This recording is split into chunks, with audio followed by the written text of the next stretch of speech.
Hi, welcome back. At the beginning of My Octopus Teacher, Craig talks about his experience filming the Bushman trackers. And it does beg the question, how on earth do they do it? I don't believe that they are instinctively born trackers, that it's something in their DNA, and it's an instinct that just comes out as they grow up. I think they learn how to track. And I think they learn using a combination of three things. I mean, I'm guessing, obviously, but I think this makes sense. They observe, they personally experiment, and they have mentors, village elders or crack trackers who teach the younger tribesmen how to follow in their footsteps. So that's their sort of learning process. Observation, experimentation, and mentoring. Now, when Craig enters the world of the forest, the part of his mind that he brings to all of this, the learning part, goes beyond those three things. And I think those three things on their own are obviously incredibly efficient. They produce the world's best trackers. But there's a limit. It allows you to adapt to an environment, but not go beyond that environment. I mean, the Bushmen have adapted to more than one environment. I remember on one of the hikes I went on in South Africa, I was stunned to find in the Drakensberg Bushman cave painting. That was a revelation to me, and the fact that they were there only a few hundred years ago was even more surprising. So those three elements of learning enable them to adapt to environments, but when I said they don't go beyond, there's a limit in as much as they will become in tune with their environment, but not aware in a sort of meta-level way. Now, Craig doesn't just stick to those three, although those are obviously cornerstones to how his mind works through coming to terms with the life of this octopus in the kelp forest. He observes in his dives, he experiments by testing hypotheses, I guess, and he has a mentor. In this case, it's not a person, it is his octopus teaching him, showing him the way, albeit not in a conscious teaching way, obviously. I don't believe the octopus's intention, but it's what happens. But how does he go beyond that? Well, in his case, I think he applies the following things. He collates, then examines information. He matches it against information that he's researched. So he's obviously able to research scientific papers, and he's able to collect samples, whether photographically or physical shells that he collects and so on, and then examine them in a more reflective sort of way. And he puts all this together with a mapping process. When he's tracking the octopus, as sort of a story within a story, he starts gathering information and recording where it is on a rough and ready map of the kelp forest. And that visual representation allows him to, I think more clearly and more creatively.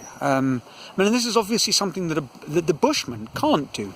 They, as far as I understand, they don't really have a written language. I mean, they have a pictorial language, maybe the cave paintings, but of a very rudimentary kind.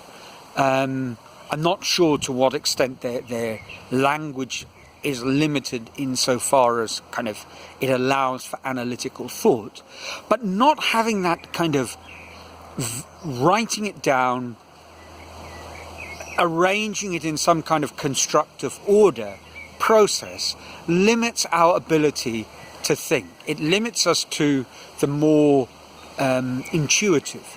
And I say limit not to downplay the obvious incredible skills of a bushman tracker. In the same way, one could say that not being able to write music and read music was a limitation on Jimi Hendrix, for example. You might argue that that kind of limitation unleashed something else. And maybe that's true with the bushman as well. But it certainly cuts you off from a certain kind of possibility, a maximising possibility. So I think when I think in terms of my mind, body, spirit paradigm, the way Craig brings his mind to bear on the conundrums he faces in the kelp forest is through the more intuitive, the observational, the experience he has with the octopus, the kind of physical experimentation, the physical diving that he does. But he has this very analytical approach where you produce some kind of constructed, perhaps is the right word, constructed visual representation that you then reflect upon.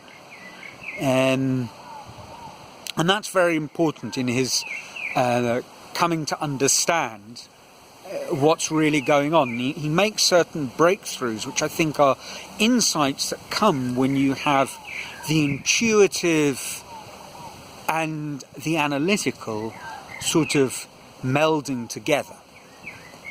Now, I suppose this is the point where some people might say, but okay, that's fine, and that's all fine and well when you're trying to understand the kelp forest with the eye of a marine biologist or a animal behaviour psychologist, scientist, call it what you will.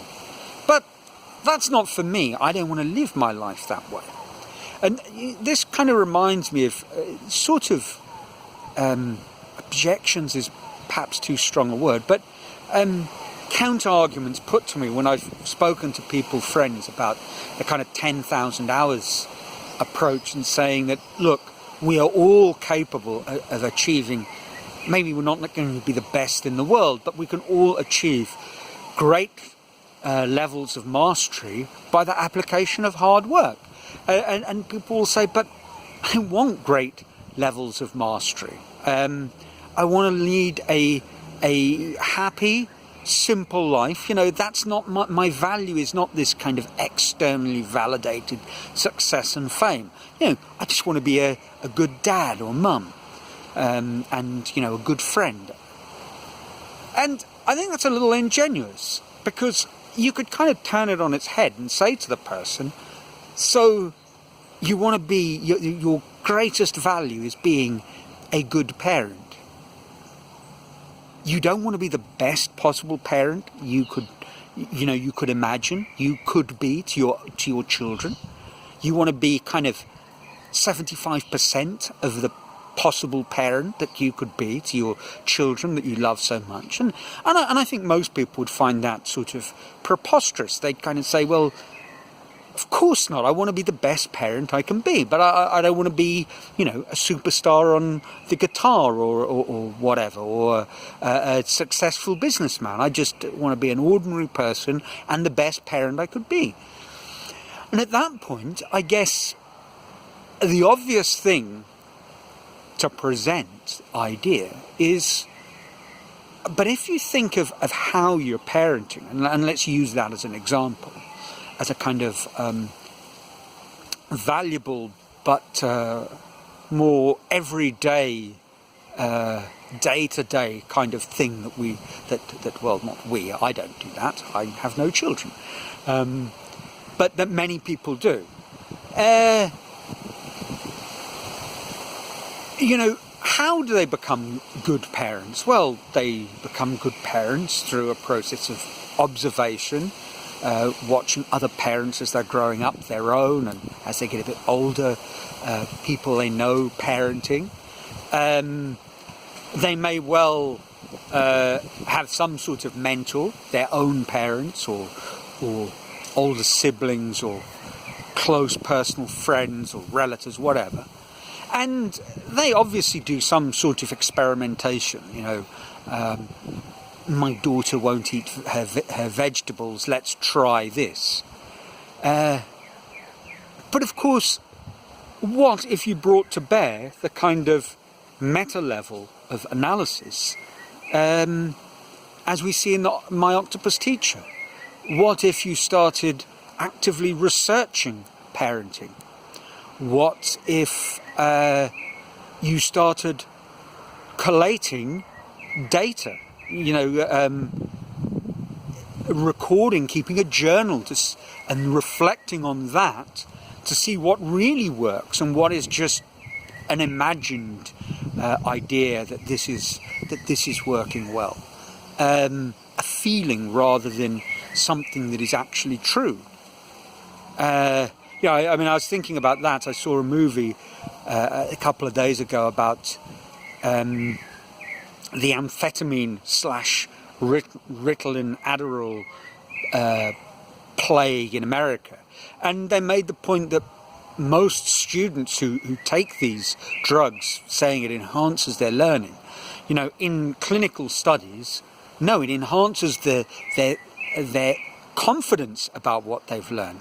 They believe they've learned more when they haven't necessarily gained anything at all, in a sort of deep sense. Obviously confidence is important, but how important? So I think a lot of swinging back to parenting, many parents will say, this is what works. Well, does it? You know, keep a journal, reflect. And as you do all of this, what would happen if you started to map it out to build a more coherent theory of how you're going to raise your children? Now, I suppose the objection is, but that's an enormous amount of work. And obviously it is much more work than doing things, you know, in a more ad hoc way. And obviously this thoughtful, reflective, meta-thinking about anything is much more work than not thinking at all. But I guess that's the challenge, you know. And if you don't want to take it on board, own the fact. You know, say to yourself, perhaps I'm being a little harsh, let me know in the comments, but say to yourself, look, I like my kids, they're quite entertaining, I want to be a reasonable parent, hopefully not commit any, you know, irreparable psychological or physical damage, but I want to be a particularly good parent. I just don't care that much. It's not that important to me. Own the fact, or at least own a fact about something somewhere in your life, you know. And I think in doing that, what one will find is that once you bridge the pain gap, the physical discomfort, you will find that it's a pathway to a much, much richer life. So there we are. That's it for this week. Let me know what you think. I delayed the video one day so that I could say from a sunny Brazil, because it's been a rather rainy Paripuera the last couple of days, and very welcome too, because our garden is off and it saves me watering the plants. So until next week, ciao.